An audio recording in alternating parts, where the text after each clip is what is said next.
नंगौ दिनै दुलाराय बर' फरायसा आफादा थामथि खेबनि थाखाय होननानै बुंनांगोन जोङो बे बिटिआर एकर्डखौ इमप्लिमेन्ट खालामनांगौनि थाखाय जोङो राजा लामायाव ओंखारदों। दिनै जों आरायाव लानानै हानजा सुरनाय हाबाफारि दुलाराय बर' फरायसा आफादा आसाम नाङैनो लादों। मोनफ्रोमबो जिल्लानि हदराव बे हाबाफारिखौ लादों। उदालगुरि जिल्लायाबो दिनै उदालगुरि जिल्ला दुलाराय बर' फरायसा आफादनि दैदेननायाव भेरगावआव मोनसे, भेरगाव साब डिभिजनाव मोनसे आरो नैबे उदालगुरि साब डिभिजनाव मोनसे, बे मोननै हाबाफारिखौ जों दिनै लानाय जादों।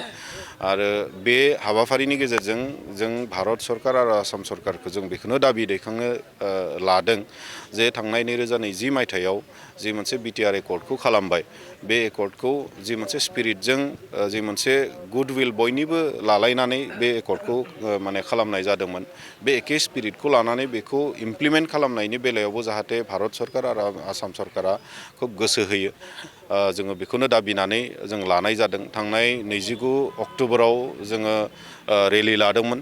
बे एखे 125 एमेन्डमेन्ट बिलखौ, जाय बिलनि गेजेरजों बिटिआर एकर्डआ मोनसे जिबन मोनगोन, बेबायदि माने बे बिलखौ जेरैखि जाया नैबे विन्टार सेसनाव दा जिहेतु सोलिबाय थादों 18 तारिख डिसेम्बरसिमहालागै सोलिगोन, बे पार्लियामेन्ट सेसनाव जेरैखि जाया लाबोनांगौनि थाखाय जों बे हाबाफारिफोरखौ लाबोनाय जादों। अक्ट'बर 29आव लाबाय। नभेम्बरनि 20 आरो 21 अक्ट'आव जोङो दिल्लीयाव बे एखे दाबिखौ लानानै जोङो धरना हाबाफारि आरो सेमिनार लादों। जोङो खोब माने दिनैसिम आशाबादि आरो दुलाराय बर' फरायसा आफादनि मानगिरि आफादगिरि आरो गुबुन गुबुन सिगनेटारि अर्गेनाइजेसनफोरनि दैदेनगिरिफोरनि दैदेननायाव गोबां खेब माने नखर मन्त्रि, भारतनि नखर मन्त्रि बिथांखौ लोगो हमनाय जादों। हम एफेयार्सनि सेक्रेटारि बिथांमोनखौ लोगो हमनाय जादों। आसामनि चिफ मिनिस्टार बिथांखौ लोगो हमनाय जादों। जेरैखि जाया बे सुक्तिनि दफाफोरखौ मावफुंनांगौनि थाखाय आरो बिथांमोना जोंनो खोथा होबाय थानाय जादों जे बेखौ जेरैखि जाया मावफुंगोन। आरो थिग बिथांमोननि खोथा होनाय बायदि जोङो दिनैसिमबो नेनानै दङ। जोङो बिथांमोना निस्सय जोंनि बे बिटिआर एकर्डनि जिखिनि दफाफोर दङ बेफोर गासैखौबो मावफुंगोन। दिनै गोबांथार माने दफाफ्रा इनफ्रास्ट्राक्चारफोर केटामान मावफुंजाबाय, माखासे हाबाफारिफ्रा मावफुंजाबाय। दिनै जोंहा माखासे आरो एनडिएफबिफोर जाय दिनैसिमहालागै जेलाव दङ बिथांमोनखौ बख'नाय, लोगोसे जिखिनि एनडिएफबिनि केसफोर दङ बे गासैबो केसआ उइथड्र जानांगौनि थाखाय, लोगोसे जिखिनि इनफ्रास्ट्राक्चारफोर डेभेलपमेन्टेल इनफ्रास्ट्राक्चारफोरा दिनै मावफुंजानो गोनां दंबोयो, बेफोर गासैखौबो मावफुंनांगौनि थाखाय आरो लोगोसेनो बिटिआरनि जेसेबांखिनि माने गामि सोसननो गोनां जोंहा दङमोन बिटिआरआवहाय सनितपुर आरो बिश्वनाथनि, बिथांमोनाखौ एसे सोसननाय जाबाय आरो माखासे मानि दंबावो, बेफोर गासैखौबो सोसननांगौनि थाखाय जोङो दिनै बे रेलि हान्जा सुरनाय बे हाबाफारिखौ लादों। जोङो दिनैसिम नेनानै दङ आरो जों बिराद आशाबादि जे नैबे विन्टार सेसनाव जेरैखि जाया बे बिलखौ लाबोगोन।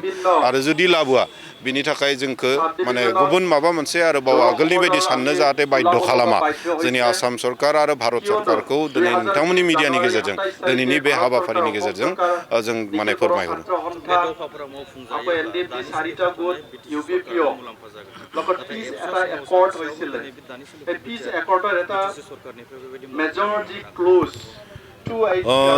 जोङो आथिखालनि जि बिटिसि सरकार बिथांमोननियावबो खोब माने आसा खालामो, खारन बिथांमोनाबो मेक्सिमाम दायो जायफोरा बिबान लानानै दङ बिटिसि सरकाराव, बिथांमोना आन्दलन खालामनानै फैनाय।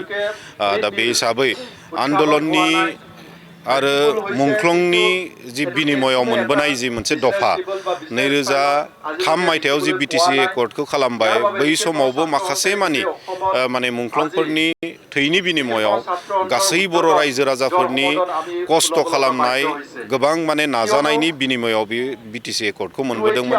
आरो बे एखे रोखोमैनो दिनै बिटिआर एकर्ड मोनसे 2020 मायथाइयाव जाबाय। दा बै एखे स्पिरिटखौ लानानै बिथांमोनाबो खामानि मावगोनखौ जों दासिमबो आखा दङ, खारन बिथांमोना पजिटिभ नेगेटिभ बेबायदिथ' कोनो बाथ्रा गैया। जिहेतु बिथांमोना बे सुक्तिखौ खालामाखै, बेयाव मा दङ एक्जेक्टलि आरो बेखौ इमप्लिमेन्ट खालामनांगौब्ला बोरै बबे लामाजों आवगायनांगौ बेफोरनि दिसाफोरखौ खोब बिथांमोना निस्सय मोनग'वाखै। आरो बेखौ लानानै जों दुलाराय बर' फरायसा आफादनि मानगिरि आफादगिरि बिथाङाबो बारे बारे बुंबाय थानाय जादों जे आथिखालनि सरकारजोंबो जों सावरायगोन बे सुक्तिखौ इमप्लिमेन्ट खालामनांगौनि थाखाय। आरो थांनाय दिल्लीयाव जिथु 20 आरो 21 जोङो नभेम्बराव लादोंमोन हाबाफारि, बे हाबाफारिनि गेजेरजोंबो बेयाव खुलायैनो बिथाङा फोरमायदों जे माने जोङो आथिखालनि जिथु बिटिसि सरकार बिथांमोनजोंबो सावरायनानै बे माने 2020 मायथाइयाव जानाय जि मोनसे गोजोन गोरोबथा बिनि दफाफोरखौ मावफुंनांगौनि थाखाय खोब सावरायलायनानै एखेलगे आवगायलांनायनि बाथ्रा बिथाङा बुंदों।